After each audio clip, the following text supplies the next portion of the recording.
Well, good evening, everyone. This is John Craig, and you are with us this evening on Walking in Spirit and Truth. And I'm so glad that you are here. And we are just kind of taking a break from our regular programming. By the way, we were off last week, last couple times. So anyway, I appreciate y'all joining us tonight. There are some things that are very much in the news right now, and I wanted to address those this evening, and instead of going on with our study that we had been working on. So we will follow up with that, y'all willie, next time. But I do want to talk about what we are seeing right now, and this is really a significant thing that's happening in the Middle East. And over at the HalTurnerRadioShow.com, we see a headline that says, Iran attack alert sent via U.S. State Department text system, attack in progress. So this is hitting the major media. I think it's over at Fox News and several different things I've seen in this article, as well as some other things I was researching before the show started. Some things that I think we need to have our antennas up. We need to be prepared and be aware of what's going on, whether this thing escalates or whether it goes or it quickly dies off. That is to be seen. But let's talk about what we're seeing in the world right now. At 6:25 Eastern time, there was a report that there was sound of several explosions heard in Erbil. The definitive news of the precise rocket launch has been released by al-Assad, and the missiles were probably fired at various bases. And this is just the beginning. So this is how it all starts out. Basically, what's happening is that that in the last few days, if you hadn't heard, the general over there in Iran was in Iraq. He was seen in the crowd that was attacking the U.S. embassy in Baghdad. He has been known to be an instigator of all sorts of different problems, terrorist attacks, issues in the Middle East, especially against U.S. and allied forces. And of course, he was in the middle of the crowd as being part of the leadership to get that crowd rising up against the U.S. Embassy. It's just a statement. It was something that happened. Well, on his way to the airport later that day, actually it was in the evening, the United States, under the leadership of President Trump, took out the general and killed him and several people that were with him. Well, the Iranians quickly came back and said that they will have vengeance, and that knowing what they do and how they operate is that we have been expecting an attack within 2 weeks after this the killing of this general. Well, his body was put into the ground earlier today, and this evening they have had a direct attack upon the consulate, the U.S. consulate office building in, I believe it's in Erbil, Iraq, as well as 2 bases have come under attack in Iraq. One of the reports that have come out is that the missile attacks were ground-launched missiles, ballistic attacks from Iran, and one of these bases which I believe is the I'll get to it here in a second, was completely destroyed in Iraq. As a U.S. base was completely destroyed by this attack. The other base has been under fire. Now, in the meantime, the U.S. is setting up a response. They have not completed the response just yet. But we do know that there are some B-2 bombers that are in the air. The B-2 bombers came from Whitman Air Force Base in the United States and are on their way to Iran. It is known that these bombers have the capacity to carry nuclear bombs.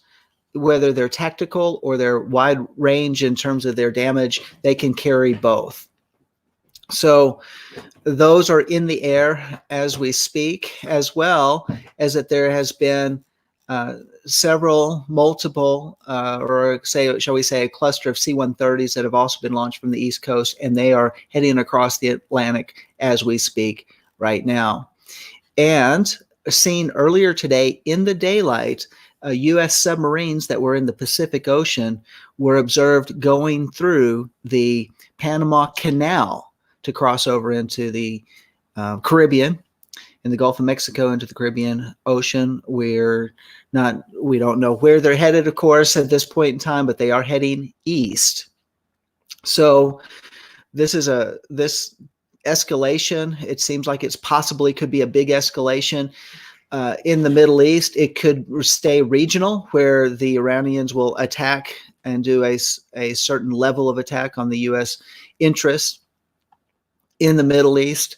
And then they've also warned that other Middle Eastern countries that if any U.S. response comes out of the U.S. bases in their countries, they will, in fact, attack those countries directly as well.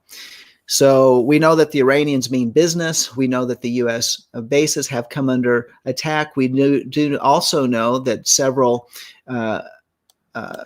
U.S. Air Force jets have been damaged in these attacks over there.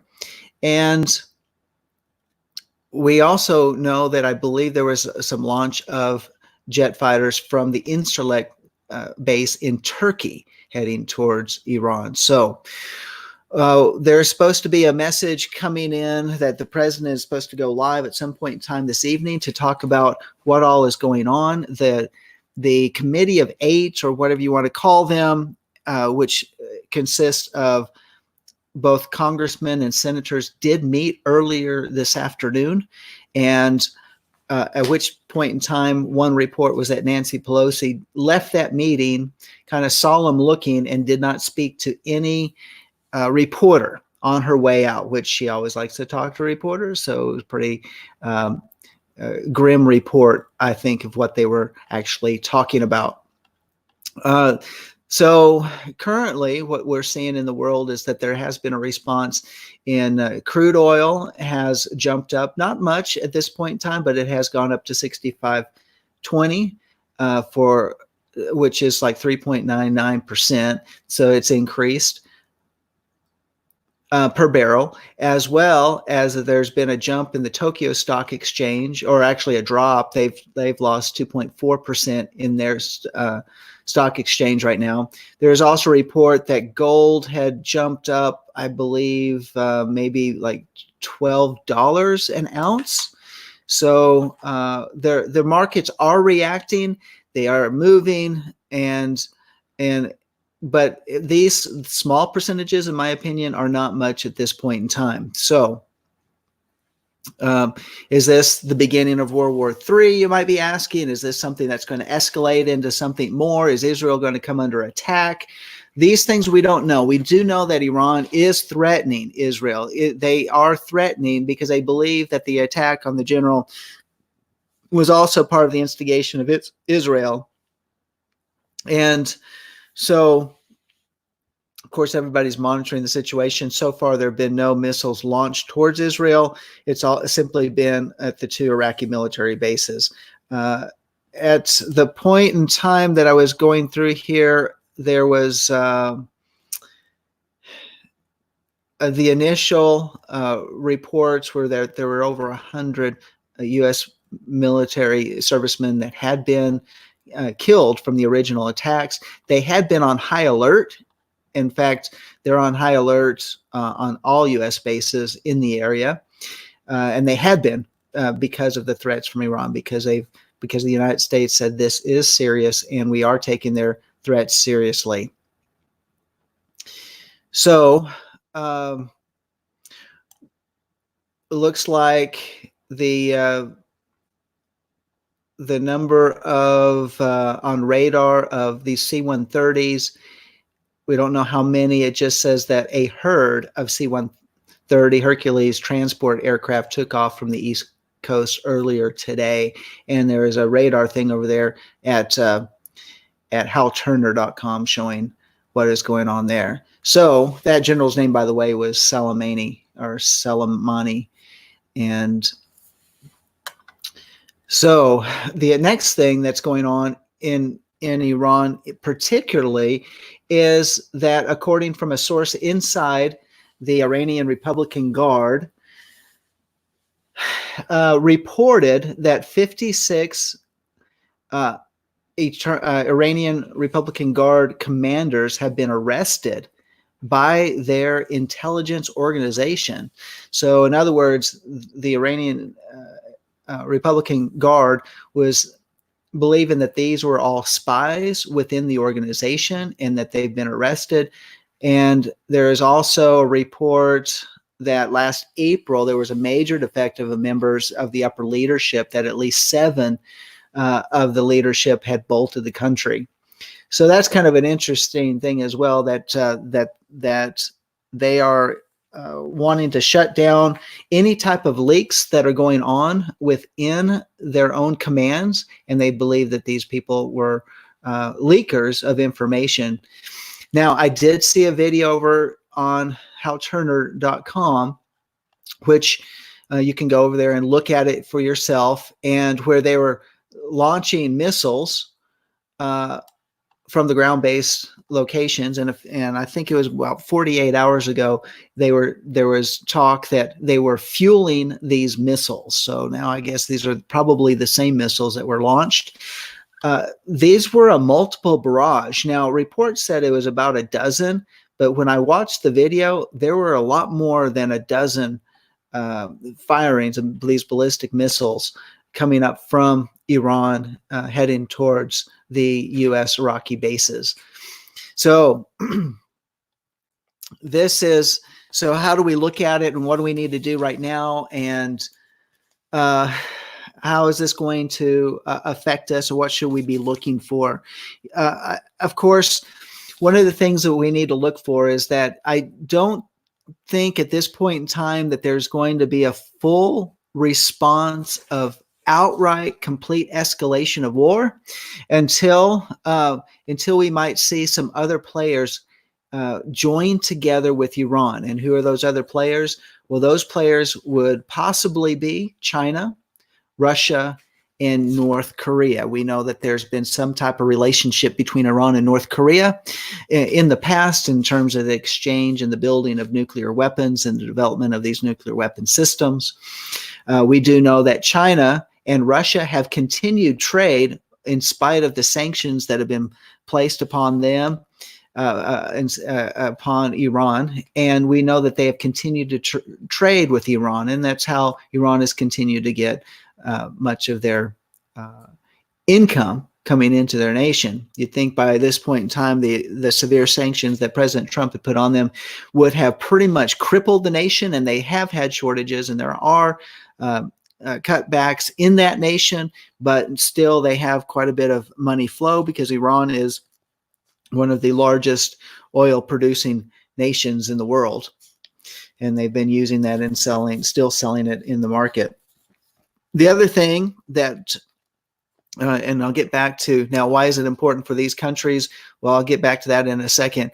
But it is also on the economic side, is that if you've remembered in the past, the BRIC nations, which includes Brazil, Russia, Iran, and I believe it was India and South Africa, they were setting up a separate banking system outside of the SWIFT system, which is SWIFT system is simply the money transfer system within nations. And where money is, when they need to transfer money between banks and between and large transactions and that sort of thing, they use the SWIFT system and they transfer the money back and forth. Well, that was controlled. It's been controlled by the West, by the European and the United States banking systems, and they're the ones that have been in control of that. Well, the BRICS nations wanted to get outside of that, because if there's some type of collapse in the Western currency, they didn't want to be caught in the problems of that type of collapse. They also wanted to have a system set up in case there is some type of world war, East versus West, or that type of thing, that they could still transfer money and still trade and not be affected outside of the petrodollar and the world currencies and the world currency baskets of currencies that would be affected. So they have set up this system. So we're going to be keeping an eye on the BRICS nations and seeing what they do and see if they're going to actually activate their system and their program that they have set up. And now, going back to the situation with Russia and China, North Korea, this is something that could be very concerning. Now, one of the points is that I've been paying attention to over the last several years are the prophecies from Henry Groover and Dmitry Duduman, where they have seen in prophetic dreams and visions about attacks coming to America. And Dmitry Duduman was, when he first came to America, he was from Romania. He was persecuted for his faith in Romania. They tried to electrocute him twice, and he didn't die. And then they finally expelled him from his own country, and he was brought over to America to live. So as a refugee in America, they set him up in this really nasty apartment. And he didn't quite describe it that way, but the description of the apartment says it was pretty nasty. And he was very upset the first night he was there because they didn't even want to sit down in the barren, furniture-free apartment because it was so nasty. The carpet was so nasty. They sat on their suitcases. And here he had his small children and his wife, and he just felt he had no money, and he just felt alone and abandoned here in the United States. This was over in California. And so he went out for a walk and sat down on a rock not too far from the apartments, and he was visited by the angel of the Lord, who told him that during the next short period of time, it might have been an hour or something like that, he was taken up with this angel and given a vision of America. And he was taken to about 10 different cities throughout America, and was shown. And some of these cities included Las Vegas, it included New York City, some other cities that he listed. And he said, and the angel of the Lord said that these cities would burn. And he asked, well, when would this happen? And because it would be judgment that the Lord would be sending to this nation. This happened back in the 1980s and late 1980s, early 1990s, maybe it's early 1990s. And he went around America giving this desperate message of judgment, pending judgment on America, to tell the American people that they needed to wake up, they needed to repent, they needed to get their lives right. And since then, Dmitry Duduman has passed away, and his son Michael is continuing to care. I think it's his grandson is continuing with the message, and across America, the message of Dmitry Duduman, as well as the message that the Lord has spoken to him. Well, going back to this message, he said, what will be the catalyst to these attacks on these cities, these U.S. cities? And he says, when you see America come under attack in their cities, when America is out in the streets rioting, and America is turned inwardly at the civil disobedience that's going on within the cities of America and trying to take care of the domestic issues, that's when Russia would strike and do a first strike against America.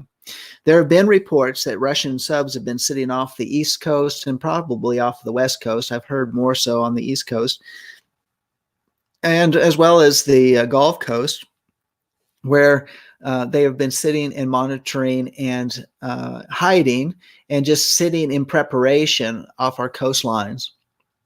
As I understand it now from the U.S. military side and the naval side, that the Americans are aware of these subs off the coast, but they're out in international waters. But the risk is this, is that they have talked about in the last several years that they do have the ability with some of their technology and their missiles to have tsunami-causing missiles that could be released and be launched against the coastlines. This, I'm not trying to fearmonger. I'm just saying this is what news reports have talked about. As well as the ability to strike quickly on U.S. cities to take them out. Well, is this the time? I'm not saying that it is the time. I'm just saying this is what's been said. This is what was prophesied. These are things that we are watching to see. Is this, will it even be fulfilled? Well, if you know the testimony of Dmitry Duduman and Henry Gruver, you would say, wow, when they have spoke about other things that have been fulfilled, they've been 100% accurate. So when those things happen, I take notice and I pay attention, because the Father does still speak to his people today, because he wants to let us know in advance. The other side of the issue is that it has been confirmed that, and it was brought in during the Barack Obama administration, multiple nations have been training their special forces and working even alongside U.S. forces in training within our nation. Among those have been Russian Spetsnaz troops.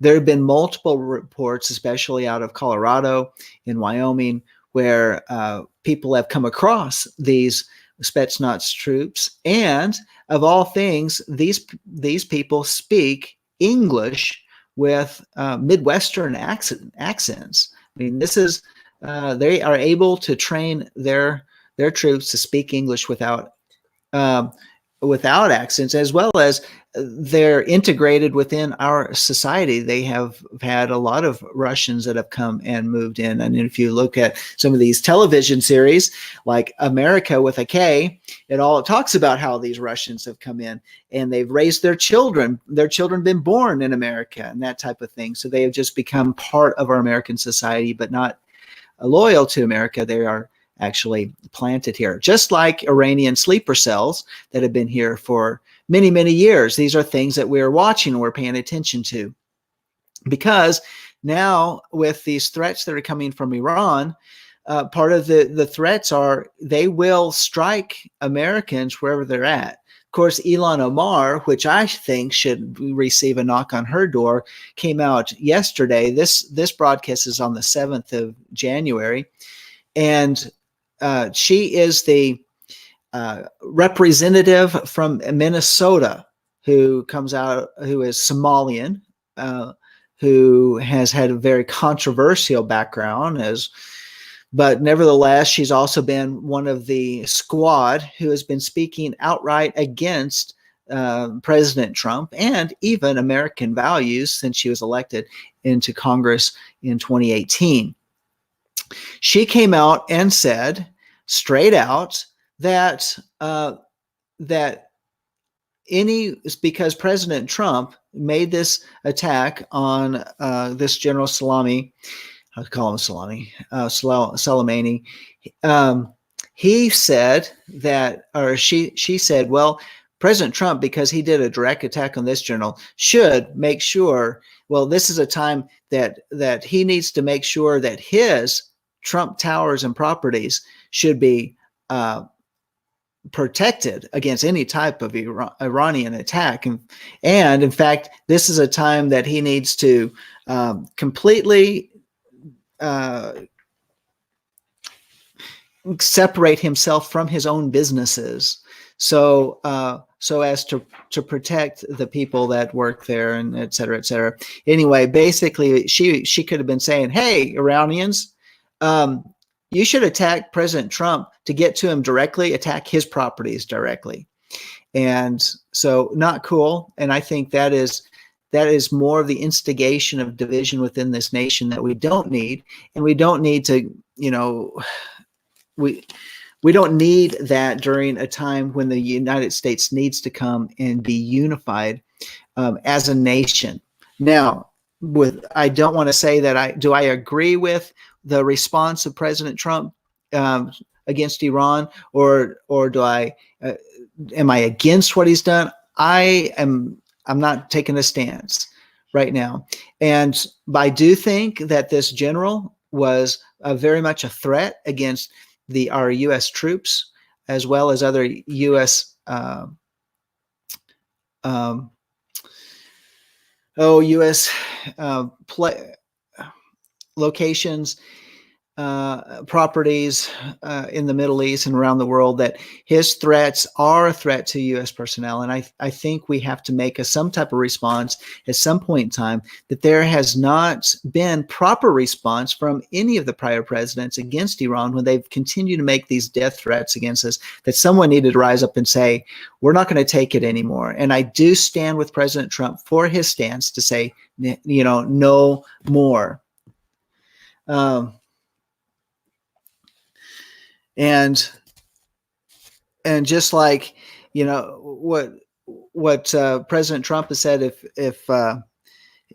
if you attack, then we're going to take action.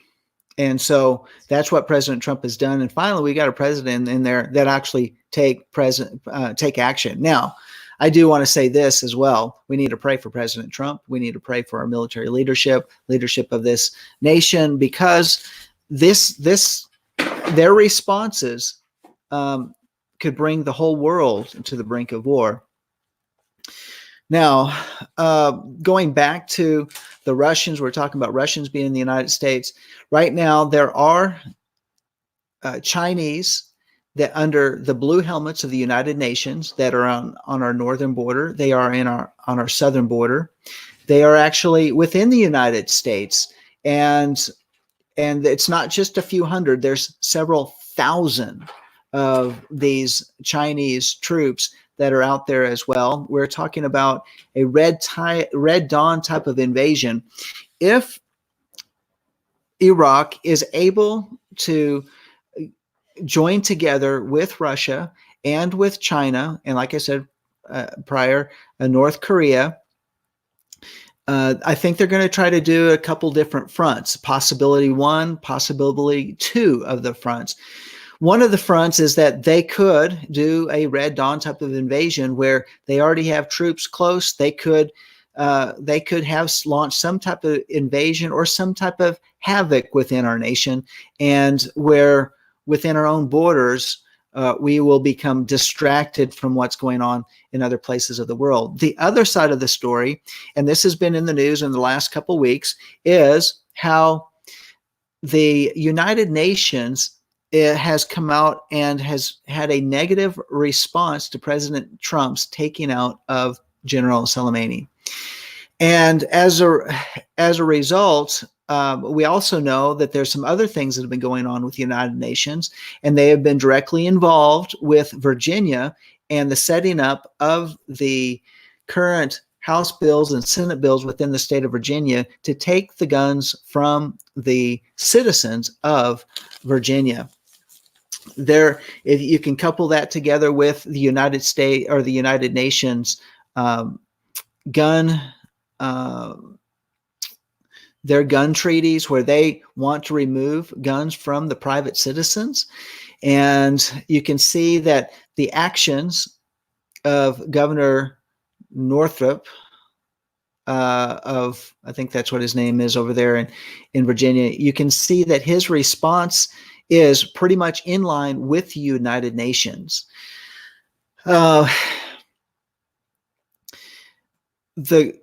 The goal is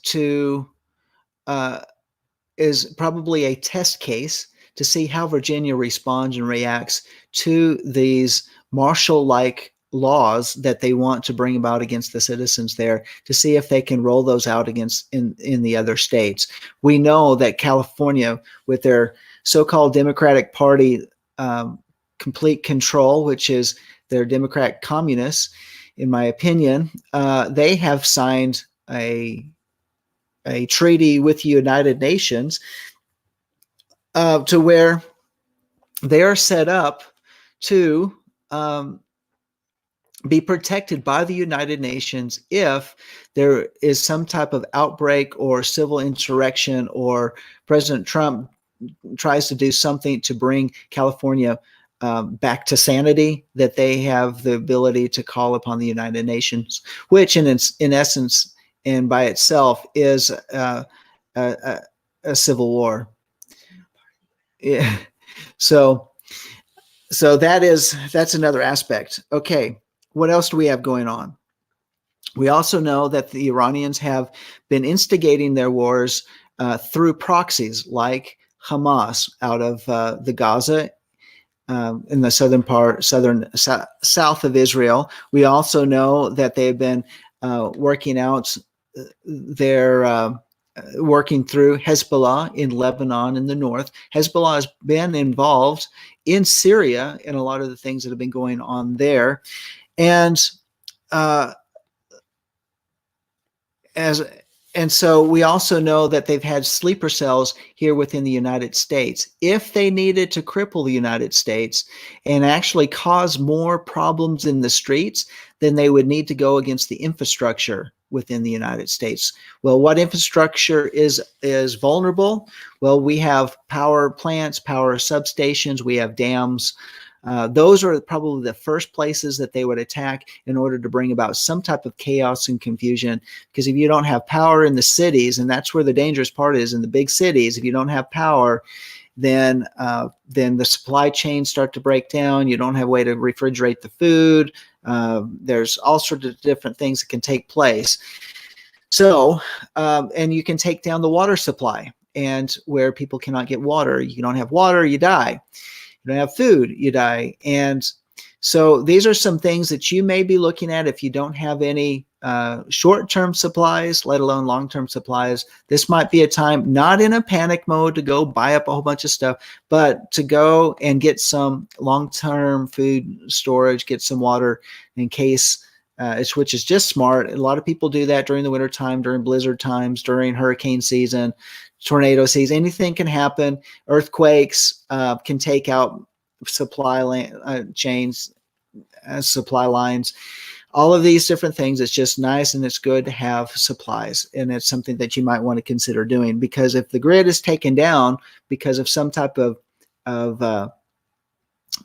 military response against the United States, it could take a while to get those back up. Now, here's the next thing. Through the reports is that the police departments throughout the nation are on high alert to pay attention to, particularly to the supply chains.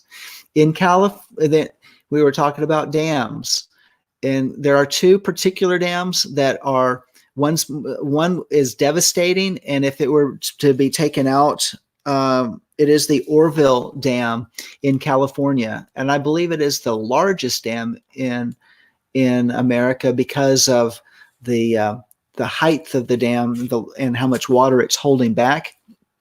Up in California, it had a couple years ago, they were having a spillway problem that during some heavy rains, the spillway started to wash out. Well, they never fixed that properly.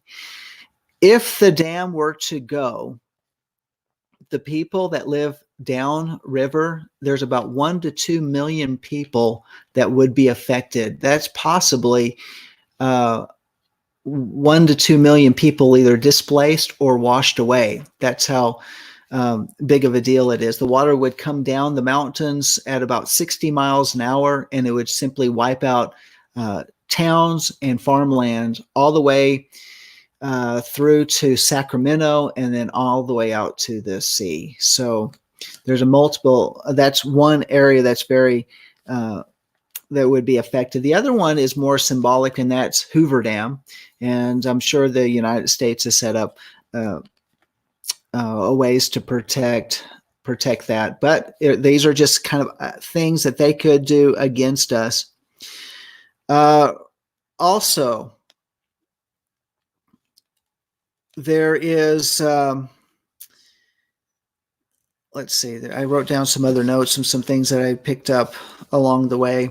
The other thing is that Guam, out there in the Pacific Ocean, is the big nuclear powerhouse for the United States in the Pacific Ocean. If that were to come under a Pearl Harbor type of attack, then we know that there would be full-on war. So not that we're saying that there seems to be a threat against Guam, but with what's been going on in the South China Seas with China. By the way, China has been attacking Vietnam, and which we don't ever see in the news, but they have been fighting against Vietnam because of where China has been making their artificial islands. And why are they making artificial islands? Well, they're trying to control, that gives them control over the different shipping lanes that are out there in the South China Seas. So that's another risk that's out there as well. And the next type of issue that is really a big concern, and that's internally, and that is where we've had all these different Democratic congressmen speaking out, and women has been speaking out against the president. Why is that important? Why is that significant? Well, because these different congressmen, and there's been other political leaders that have been involved in outright corruption. Since we always wonder, why do congressmen go to Congress? They get a salary of $170,000 a year, and why are they multimillionaires within a few short years of serving within Congress? Well, what we have found out, for example, through the Ukraine investigation, where they've been pointing their finger at President Trump with colluding with the Russians, with the Ukrainians, in order to again, in that 2016 election, we've actually been finding out, and Rudy Giuliani has actually been doing a complete investigation on it, that the corruption has been pointing back to the Pelosi's, to the Bidens, to a number of other U.S. high-level elite representatives who have been filtering U.S. aid money to countries like the Ukraine, and I believe it's been multiple countries that they send lots of millions of dollars overseas. You ever wonder why we don't take some of those millions of dollars and bring them back to help the people within the United States? Well, it's because they send that money that direction, and in exchange for sending it that way, these various congressmen and senators get a cut, and it gets washed back through the system and into their foundations and into their bank accounts and offshore accounts. And that's one of the things that they have been finding through the Ukraine investigation. And I believe that Rudy Giuliani will be bringing that out and will be coming up here in the near future. What's the significance of that? Well, Pelosi, Schiff has been involved, even with the Ukraine. They've also been identified to having relations with the chief drug dealers and drug gangs south of the border, and where they've been photographed with these people, where the reports are that this would put them in the pockets of these drug dealers. And we wonder why they have been so much against a wall on the border, why they've been against any type of buildup of any type of protection of our southern border. Well, it's because of the drug trafficking, and shall we also say the sex trafficking that comes across the border. There's a connection there. Just understand, when you see pushback against President Trump, who's actually been doing something to try to clean the swamp, drain the swamp, come against the corruption, and then we see such heavy pushback, is because they are really, truly fighting for their lives. Nancy Pelosi has come out, and they've started floating some ideas during the Christmas and New Year break that they were talking about how they want to take President Trump before the United Nations as a war criminal. And this is another idea that's being floated. And and it's also being received positively within the United Nations. Well, you take this back to the speech that President Trump gave back in, I believe it was in September, that he gave at the United Nations, and it was a tremendous speech. Go back, find it on YouTube. You will want to listen to it, because he called out the globalists, and he said that the people of America, the people of the nations of the world, do not want globalist control. They want their own countries to prosper. They're the nationalists, the patriots of each nation are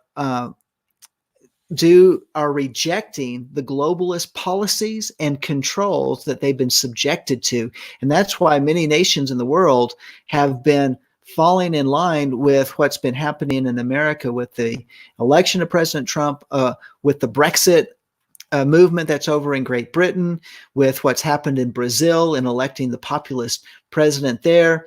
Many of the nations of the world are saying, we want our freedoms. We no longer want to be under the United Nations agendas or the globalist controls or the control of the big bankers. And they've been rising up against that. Well, when President Trump gave his speech, those globalists within the United Nations did not like what he had to say. So that's why they are also talking that President Trump and his orders to allow the attack on General Soleimani, that they say that, well, that's a war crime, even though he is definitely within his abilities as the president of the United States to do that because of the attacks on because of the U.S. embassy and other U.S. Personnel, that he has shown great restraint, and Iran has continued to do that through that general and his plans. And so President Trump did the right thing, a decisive work. And of course, because of all of his enemies and all of his enemies that do not want to be exposed, that are connected with all these globalists around the world that are make their multi-millions, then they are working and plotting against this president. So keep in mind, these are some things we definitely need to continue to pray for our president, that he will be protected. And of course, the other element is that Iran has put an $80 million bounty for the assassination of President Trump. And of course, in America, within our own entertainment systems, what was his name? No, it wasn't George Soros, but there's a comedian, I forget, George Lopez, said, oh, hey, we'll do it for half that. And trying to make a joke of it. You don't make jokes of the assassination of a president. I don't care. You don't make jokes about an assassination of President Obama when he was in office. You don't make jokes of the assassination of this president. And however, it has been allowed. And they, during any other prior administrations, you would have received a knock on the door for that type of rhetoric. So those are some things that they're just not cool. We don't need that at this point in time. So what does this mean, bottom line? Well, we're watching. Will there be an attack upon Israel? Will there be any type of escalation in the Middle East? If they attack any type of the oil fields in the Middle East, they're not going to affect us here in the United States because we supply our own oil. We are now the largest oil producing country in the world. Now, so what their attacks would be here would be to go against our supply chains in order to break those things down so that we could not get the oil to the markets, to the cities, to the people, and to the refineries or that type of thing. That's when it would bring it home, and when we would feel it. These are, I guess we'll watch to see how the markets open up tomorrow. And see if they will be affected, watch to see how the Japanese markets react to the things that are going on overnight. And we can also see what type of Air Force warplanes that are headed towards Iran and watch to see what the type of response that we are, or that our nation is giving back to Iran. Nevertheless, everyone's on high alert. Are we on high alert right now? What we need to be aware of is just, of course, if you listen to mainstream media, you have to filter everything. So you want to just kind of keep an eye on that. But is it a time that we panic? No, it's not a time to panic. And what do we do tomorrow when we get up? We're going to go on living our lives. We're going to live our lives and be the witnesses that we need to be. We need to be a light, and we need to take every opportunity to present why we have hope in the lives that we have. That is the type of response that we have, that we may be the only light that the people that we come across in our workplace, in our schools, in the marketplace, we may be the only light that they have. Now, I will say this: for the most part, most people don't know about this. Most people are not aware of what's going on in the world, which is sad. People are, in one sense, it's sad because they're just going about their regular business and they're just not paying attention, or they haven't had the opportunity to pay attention. But this is a time that we need to be aware that things could happen. And what would you do if you don't have the ability to communicate with your loved ones? Do you have a plan for that? Do you have a place where if the grid were to go down and you weren't able to travel, do you have a way to get together with your loved ones? Do you have a way to communicate? Do you have gas in your vehicles? Do you have some supplies of food and water set up? What about your ability to cook your food or purify any type of water that you have? You need to consider these things.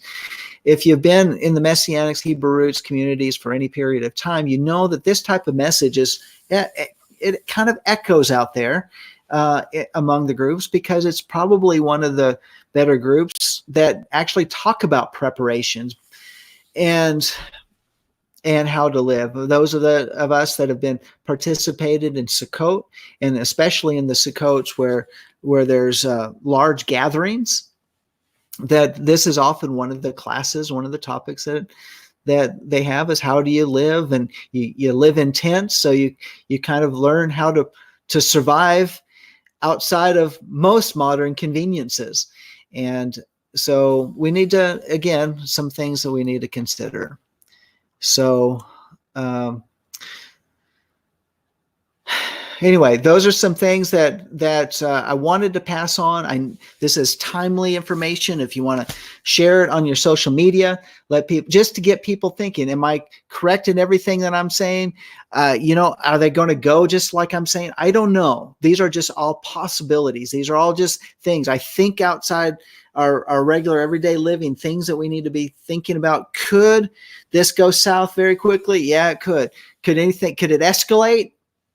It could. Will it possibly not escalate? It might not, but anyway. And there's a question here: who is Dimitri Duduman? Dimitri Duduman. In fact, you can find his name in YouTube, and you can watch some of his messages that he's given, the Warning for America. So, and I think it's Dudamun or something like Duduman. Yeah, I mentioned that earlier in the program. So if you missed anything, just rewind it, go back and take a look at it. Man, there's so much more information that is out there. We're running close to time at this. There is something else that I want everybody to be aware of. And I learned about this through the Infowars.com earlier today.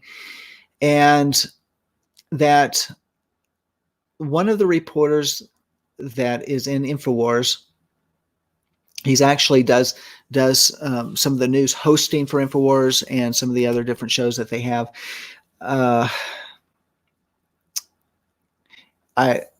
he's out of Kansas. Nevertheless, he had been doing some research. And if you want to go back and listen to the second hour of today's show on InfoWars, very, very interesting. He's talking about the Secretary of State, Pompeo, and how Pompeo, through his research, it seems to be a plant of the globalists within the President Trump's administration. And we really need to be praying that President Trump is aware of this. How do we know this? Well, and what do we know about this? This is what they were bringing out. In 2018, there was a bill that was sunsetted, that was instigated and put into place by the Barack Obama administration, where they were able to fund millions of dollars into a media program where we saw the staffing of BuzzFeed and other news groups that are basically mainstream media groups, where they were able to pump up their staffs for stories, for misinformation, for to be able to take propaganda and anything else that's not propaganda and try to destroy truth or hide the truth or bury the truth. And that programming came to an end, and then the money was cut off. And it was at that point in time where we see, particularly BuzzFeed, they're what I think of for most. They lost millions of dollars, and they laid off a whole bunch of their journalists and their staff. And at that point in time, if you remember this, the hashtag, what was it called? Oh, I just had it in my mind. But anyway, they needed to go out and find a new work. And there was a certain phrase that was used when Obama shut down the coal miners, the coal industry, where so many people were out of jobs that they had to go out and get re-educated, get retraining to be able to go into other industries. Well, that type of phrasing was said, hey, now you journalists, maybe you need to go out and get a real job, essentially. Well, what Pompeo has done is, because that money was cut off to that funding for the funding of all of that media, which was all for fake news and propaganda. He took that program out of the department that it was being handled in and brought it into the State Department, and then refunded the program.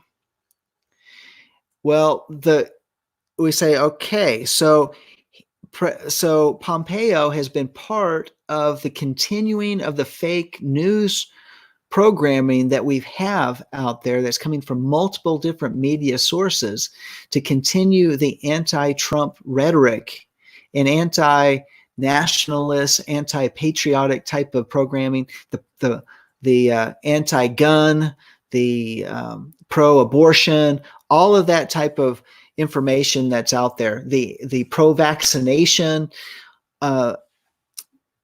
They've continued with that. It's all been under the control of Secretary of State Pompeo.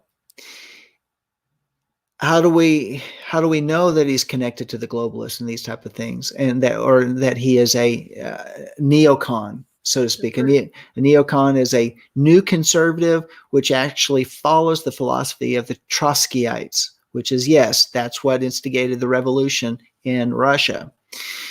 It's the people that he put in charge that followed him from the old program, and that he put in charge of the new programming. And these are the type of, now what they say is that the State Department is that they're training these people to be able to influence the media and influence nations around the world, but not America. And so therefore, to be able to put in propaganda within the media of different nations in order to control the people, to give people false information, to be able to control elections, to control who's in charge. And that's the type of programming. Well, it's these same people that have been used against President Trump in the media. It's the same type of information. Misinformation is the same type of thing. So keep your eye on Pompeo, that President Trump is aware of what he's doing, and that he realizes that he has, even within his own State Department, the people that he put in charge there are working against him. And without this, when we come into this as we come into the next election cycle, it's very important that there is a free press and that it's not shut down. And that's where the demonetization of YouTube and people taken off of Facebook, the people taken off of Twitter and all these different accounts, they've been shut down. It's all because of this program under the charge of Secretary of State Pompeo. It's the same money. It's the same type of information. And so go back and watch today's January 7th InfoWars in the second hour, and they actually give more information. And it is a developing story to pay attention to. Let's pray he's removed. And so, let's pray that he is removed. Let's pray that President Trump recognizes what's going on, that he's aware. President Trump does pay attention to InfoWars, that he gets this report, and that he's able to make a sound decision. So they did remove John Bolton. That was a good thing. But there's still some others that are left behind. They need to make these changes. They need to make the changes in the State Department, and so that it's not operating against the administration. They need to be following the instructions of the president, not working against him. So anyway, those are some things that I wanted to bring to the table because it's a lot going on, a lot of information. I wanted to make sure everyone is aware and can make decisions, be prepared, pray of all things, pray, and let people know so that people aren't caught off guard. Because sometimes people will get into a panic and they'll be paralyzed, and that's not a good position to be in either. I do want to say this: at Life of Worship, we do want to be watchmen. We do want to be pay attention. We do want to get the word out when we see things that are happening. We also want to continue with walking in spirit and truth. And as people say, well, the gospel's free. Why do you ask for money? Well, the gospel's free. It's the delivery of it. Is that we still have to pay our bills. We still have to put food on our tables so that we can pay attention and what's going on. I want to make this appeal that if you have the means, the ability to do that, and if you like what you are hearing, walking in spirit truth, we want you to go over to our website to www.lifeofworshipamarillo.org. and go to our website, and there's actually a button there that says to donate, and you can donate. It'll go through PayPal, and we would appreciate that blessing. And we'd also appreciate if you partnered with us and become a regular partner at Life of Worship. We would love to be that, and we'd love to hear from you. If you'd like to let us know what you think, or and if you're being blessed from this ministry, I'm putting it on the screen right now. You can email us at low@lifeofworshipamarillo.org. Check that out on our screen as well. And as always, please pray for us, because we certainly want to be in tune with what the Spirit of the Lord is saying and what he's preparing us for in the day and the hour that we're living in. These are certainly interesting times, as the old Chinese proverbs says, may you live in interesting times. Well, it's definitely interesting times. And if you're in Amarillo, Texas, or if you're passing through this area, we would love for you to come by and visit us on our Shabbat services, our Torah portion at 2:00 on Shabbat, and regular worship services at 5:00. And also we have Halissa Allwine that will be with us on the 24th and the 25th of January. That's like 2.5 weeks away. So we would love to invite you to come and be part of that conference. And also later on this year, in we will have sometime in the spring, we'll have Eddie Chumney. And he was pretty excited when I talked to him a couple weeks ago about this, about the message that the Father has been putting on his heart and that he's been developing, and he wanted to bring it. So just come and join us. We would love for you to be part of our conferences here in Amarillo, Texas. Well, I want to say thank you so much for being part of the broadcast this evening. Sandi says hi, and she's been with me here in the room. She just, yeah, you can probably hear her in the background. She has been working very diligently, but she's been part of the broadcast as well, just on the other side of the camera. Well, I want to say good evening. We'll see you next time, y'all willing, on Tuesday at 8 o'clock Central and p.m. And so until then, shalom.